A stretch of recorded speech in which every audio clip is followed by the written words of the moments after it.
Vous allez donc avoir la chance de vivre ou de revivre, hein, parce que peut-être vous connaissez déjà une jolie émotion suite à la cette belle expérience, qu'on appelle donc l'expérience du point de vue de Foucault, du nom du monsieur qui met ça au point. Alors, il faut savoir par contre que la première fois qu'il fait l'expérience, c'est pas du tout là. Hein. Alors, par contre, il est à Paris. Et il le fait d'abord dans sa cave rue d'Assas, parce qu'il était à l'époque rue d'Assas. Alors, il n'y a que lui qui l'a vu. Après, il a fait à l'Observatoire de Paris pour les scientifiques de l'époque. Et vu le succès, il le fait pour le grand public, hein, pour les gens comme vous et moi, le 31 mars 1851 au Panthéon.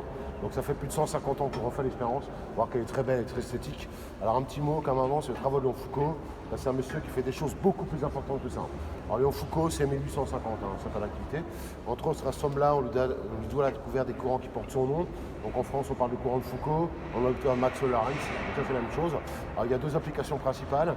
La première, c'est ce qu'on appelle les ralentisseurs. Alors, je ne sais pas si vous avez déjà conduit un poids lourd. Alors dans les poids lourds, en fait, vous avez un frein comme tous les camions, ça. Plus un deuxième truc qui s'appelle le ralentisseur. Donc le ralentisseur, ça marche avec des champs magnétiques. Donc en fait, il n'y a pas d'usure dans le système. Plus vous allez vite, plus ça freine. Par contre, le gros problème des ralentisseurs, c'est que ça chauffe beaucoup. Donc le fait que ça chauffe beaucoup, c'est embêtant pour un camion. Par contre, c'est très pratique pour une chose que vous avez peut-être chez vous, qui s'appelle une table d'induction. Donc en fait, ce qui est embêtant pour les camions, c'est pratique pour chauffer les casseroles. Donc en gros, c'est les deux pendants, hein, les courants de Foucault. On doit également la mesure de la vitesse de la lumière en 1850. Alors, vous savez tous que la vitesse de lumière, c'est bravo. Donc un petit peu moins.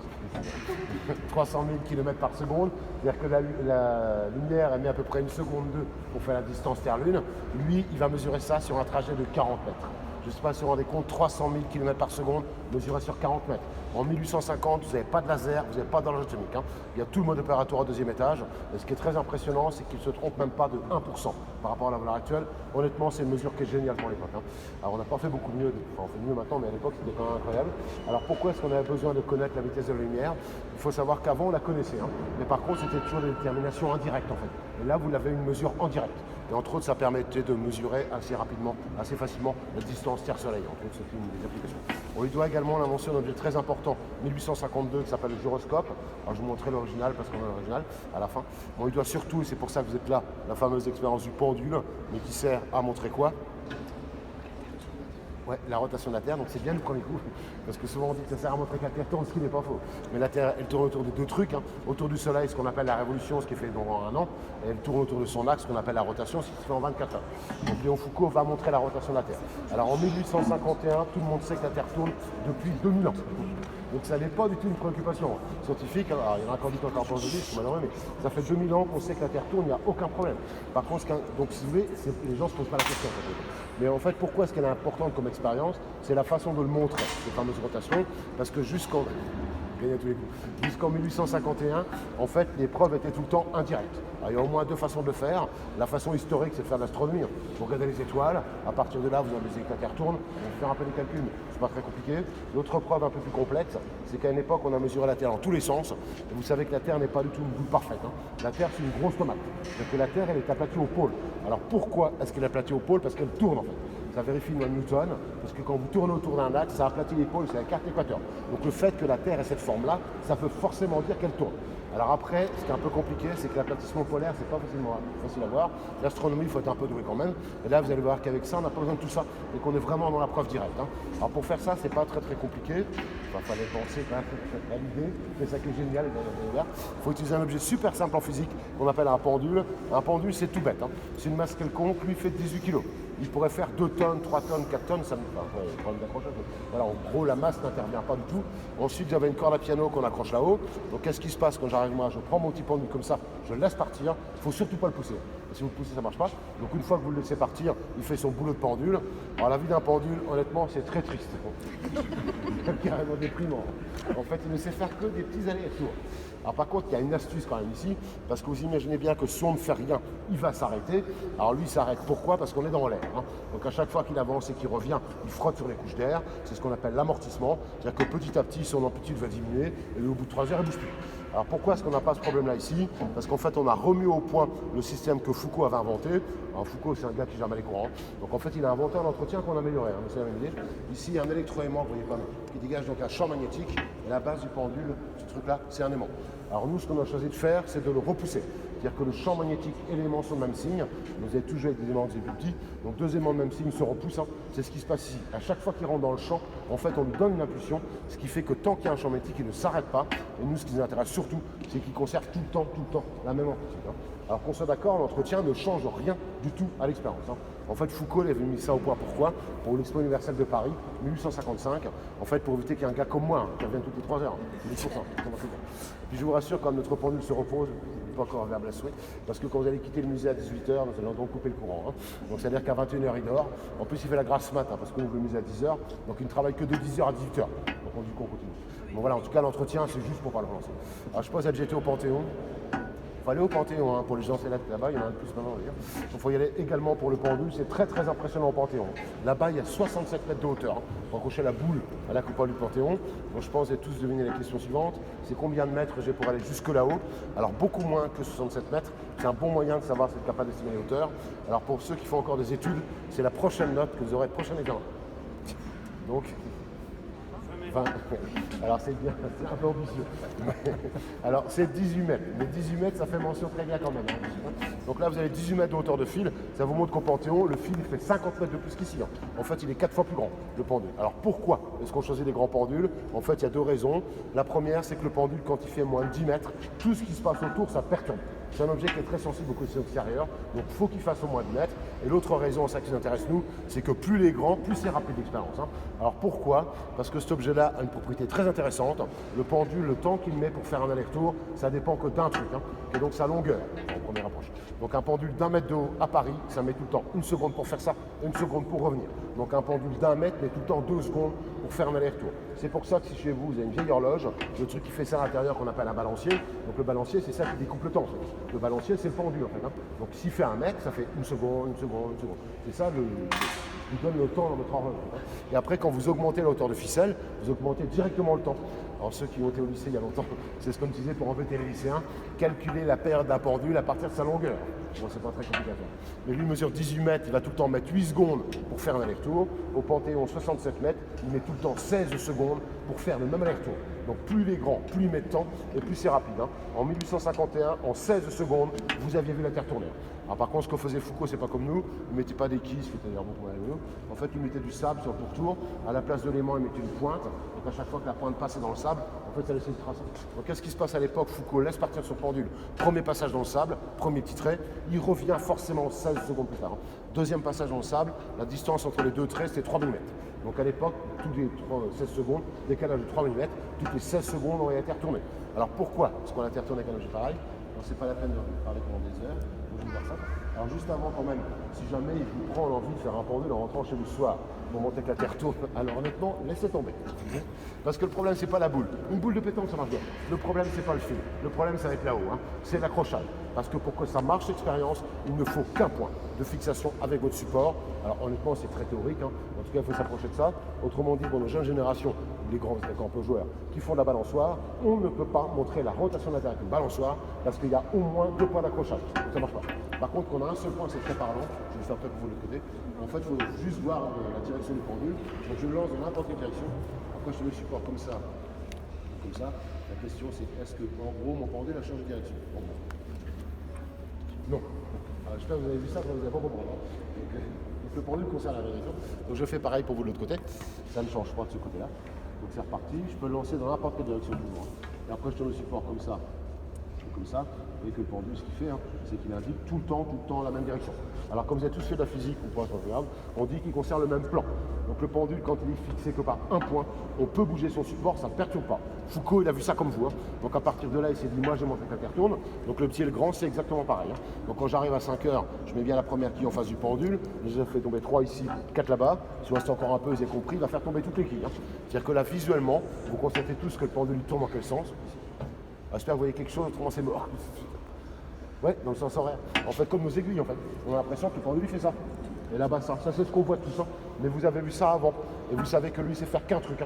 C'est indiquer tout le temps, la même direction. C'est-à-dire qu'en fait, le pendule, il bouge pas. On va dire qu'on ne peut pas faire plus simple.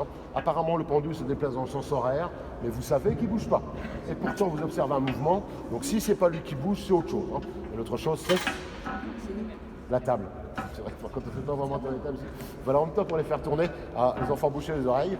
Là où il y a de Zeus, c'est juste un cimetière pour information. Donc il y a plein de fantômes qui sont plutôt sympas. Mais le fait qu'il y ait une table, c'est pas pour parler avec eux. C'est juste que moi je suis pas à 4 pattes, c'est pour ça qu'on met une table. La table, honnêtement, vous l'enlevez, ça change rien. Mais c'est quand même elle qui nous montre le truc. Donc ça n'est jamais le pendule qui fait ça. Donc c'est forcément la table en dessous qui tourne dans l'autre sens. Mais la table elle est posée sur un truc beaucoup plus gros qui s'appelle la Terre. Donc ici il n'y a qu'un truc qui bouge pas, c'est lui. Et c'est forcément la Terre en dessous qui tourne donc dans le sens anti-horaire. Donc voilà comment est-ce que Foucault peut montrer que la Terre tourne sans faire d'astronomie, tout ça. Honnêtement, vous aimez un peu la physique, ça reste une plus belle expérience de physique qui ait jamais été faite. D'ailleurs en physique, il y a une catégorie qu'on appelle l'élégance. Là, vous êtes dans l'expérience élégante. Classe. Donc, autrement dit, là, vous avez une chance incroyable. Vous êtes quand même en train de voir la Terre tourner en direct. Non mais c'est énorme. Il y a quelques siècles, vous seriez mort pour des trucs pareils. Ça craint pas. Non mais honnêtement, je sais pas, ça reste quand même une très très belle expérience. Alors ça, c'était la première partie. Attention, ça va grandement se compliquer. Franchement rigolo. Donc vous allez tous rester là sans bouger pendant 24 heures. Enfin, revenir demain à la même heure, pareil. Dans l'hypothèse qu'on l'entretienne pendant 24 heures, est-ce que demain, à 5 heures, mon pendule, ici à Paris, aura fait un tour complet? Oui, apparemment, c'est pour ça que je dis apparemment. Non, ça, c'est non. Alors, en fait, je répète sympa, vous posez la question pour la Terre en global. C'est une des questions les plus faciles au monde. Quand on parle de la Terre en global, on peut répondre oui et non. Les deux sont valables. Alors, par contre, le oui ne marche qu'à 2 endroits sur Terre, que sont les pôles. Hors pôle, c'est toujours supérieur à 24 heures. Alors, on va commencer par les pôles. Vous avez 4 trucs à retenir, c'est ce qui se passe au pôle. Et après, c'est là que ça se complique. Alors, vous allez voir, c'est super facile à sentir. Vous imaginez qu'on soit au pôle nord, géographique. Donc, il y a l'axe de rotation de la Terre qui passe en plein milieu de la table. Ça, c'est pas le plus important. Le plus important, c'est que la fixation là-haut, elle est sur l'axe de rotation. En fait, ça veut dire qu'elle ne bouge pas, parce qu'elle est pile sur l'axe. En fait, tout ce que je vous raconte depuis le départ, c'est ce qui se passe au pôle. Mais je fais avec le petit. Donc si un jour vous faites l'expérience au pôle, donc vous serez les premiers, ça reste à faire, ça sera pas beaucoup d'intérêt, mais vous lancez votre petit pendule comme ça, vous restez tout ça, ça ne bouge pas pendant 24 heures, donc vous êtes pas mal froid le lendemain, vous allez constater que le pendule fait un tour en 24 heures, c'est la Terre en dessous qui a tourné en 24 heures, et lui il indique tout le temps la même direction. Donc c'est pour ça qu'au pôle c'est 24 heures. Alors par contre hors pôle, là ça se complique un peu, c'est toujours supérieur à 24 heures. Alors pourquoi? Bon, c'est facile à sentir aussi. C'est que hors pôle, sur 2 trucs qui bougent en même temps. Donc la première chose, c'est la Terre, ça n'a pas changé, elle continue de tourner. La deuxième chose, c'est la fixation. Parce que là, le pendule est enfermé dans l'église. Et vous savez que l'église n'est pas au pôle. Donc vous savez tous. Donc l'église, qu'est-ce qu'elle fait? Elle tourne aussi avec la Terre. Donc ici, il y a la Terre et la fixation qui bougent en même temps. Donc quand il y a 2 trucs qui bougent en même temps, ça s'appelle des vitesses différentielles. Vous oubliez, l'effet Coriolis, en fait, il joue sur cet objet-là. Et cet effet-là, il dépend d'où vous êtes sur Terre. Alors après, ça se calcule, c'est pas très compliqué. Donc au pôle, c'est 24 heures. À Paris, c'est 32 heures. Il faut être un peu patient quand même. Vous allez à Marseille, c'est 34 heures. Vous allez au Caire, c'est 2 jours à peu près. Vous allez à Cayenne, 4 degrés nord. Là, on lance les fusées Ariane. C'est un peu moins de 15 jours. Si vous le faites à 1 mètre de l'équateur, là, c'est pas la peine. Parce que c'est en centaines de siècles pour faire ce tour complet. Bon, ça se calcule évidemment. Par contre, quand on fait l'expérience pile sur l'équateur, il ne se passe rien. En fait, il fait tomber qu'une kiste. Il ne dépasse pas ni à droite ni à gauche. En fait, sur l'équateur, il ne bouge pas. Alors, le fait qu'il ne bouge pas sur l'équateur, le temps, c'est pas 0, contrairement à ce qu'on pourrait croire, mais c'est l'infini pour une raison toute bête. Pour connaître le temps qu'il met sur l'équateur, il faut diviser par 0. Vous êtes tous après l'école qu'on n'a pas le droit de diviser par 0. En fait, c'est pas que vous n'avez pas le droit, ça n'a aucun sens, c'est pareil en maths. Donc en fait, quand on s'approche d'une division par 0, la limite, ça s'appelle, c'est l'infini. Donc la gamme de temps avec ça, c'est 24 heures au pôle, l'infini à l'équateur. Vous avez toute la gamme de 24 heures jusqu'à l'infini. Autrement dit, si vous voulez pâter vos potes, faites-le au pôle. Si vous voulez pâter vos futurs profs de maths, faites-le à l'équateur, parce que les profs de maths, ils adorent l'infini. Donc en fait, il y a toute la gamme, Foucault il le sait ça, il y a toute la gamme de 24 heures jusqu'à l'infini. Alors si un jour vous allez dans l'hémisphère sud, vous observez cette belle expérience, vous allez constater que le pendule tourne dans l'autre sens. Tout va bien. La Terre n'est pas précise. La Terre elle tourne toujours comme ça. Ça dépend d'où vous la regardez à l'expérience, c'est comme vos montres, c'est encore des aiguilles dedans. Quand vous regardez votre montre du dessus, les aiguilles tournent comme ça. Si vous pouvez la regarder du dessous, les aiguilles tournent comme ça. Les aiguilles de votre montre, par définition, tournent toujours dans le même sens. Ça dépend de la regardez. Alors un petit mot pour vous achever presque définitivement avec le fameux effet Coriolis.